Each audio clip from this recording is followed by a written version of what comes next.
Thank you very much indeed. In my 20 years in this business, I think there have been two significant things that have really excited and interested me, not entirely unconnected. One of them is patently the advent of digital media.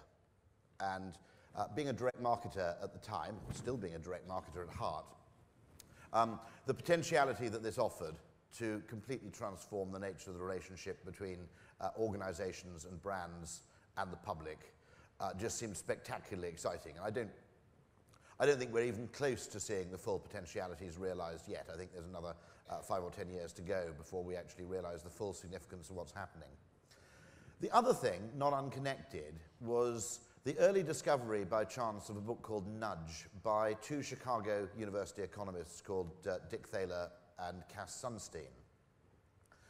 Now, what this is about, in the simplest terms, is about a new model of human behavior and decision-making, which understands that the conventional model both loved of marketers and the conventional classical model loved of economists, both of them are actually woefully inadequate in describing how people behave and how people decide. Why this is exciting for you is that if there genuinely is a deeper, broader understanding of the complexities of human behavior, the application for content becomes actually much, much more diverse and much, much more interesting. I think the mistake that was made in my business, I'll leave the mistakes, the oversimplifications of the kind of neoclassical school of economics for now, because you probably could do without that, and it's hardly my specialism in any case. But the mistake that marketing made is that when Isaac Newton discovered gravity, they viewed it quite rightly as a very important discovery, but they didn't stop looking for other physical forces. They accepted the fact that, gravity was an extraordinarily important and interesting thing, but maybe there are other things at work.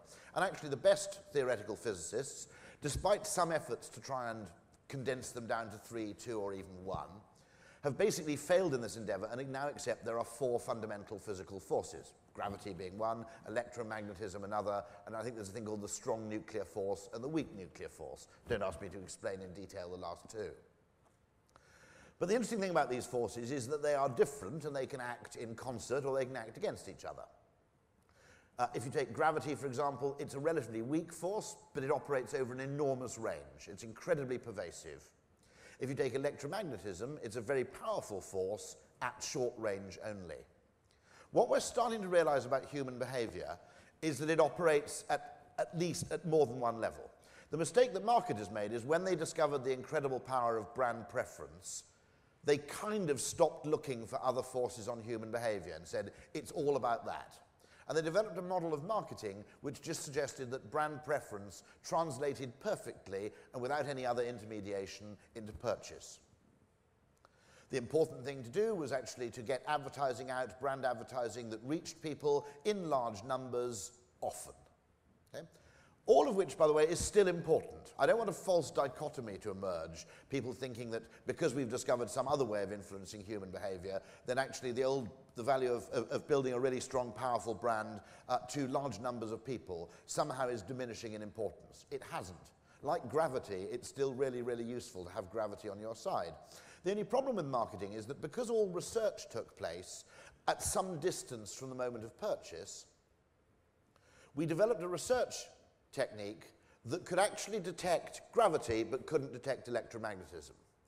Because all research took place in a kind of non-contextual vacuum, it could detect gravity, but it never detected the power of something else. Electromagnetism would be the physical analogy, something that's powerful at short range, which is the extraordinary power of context. And what behavioral economics by and large shows is that every decision people make, their valuation of things, how much it's worth paying for things, whether you do something or whether you don't do something, is massively affected close to the moment of decision by the context in which you decide.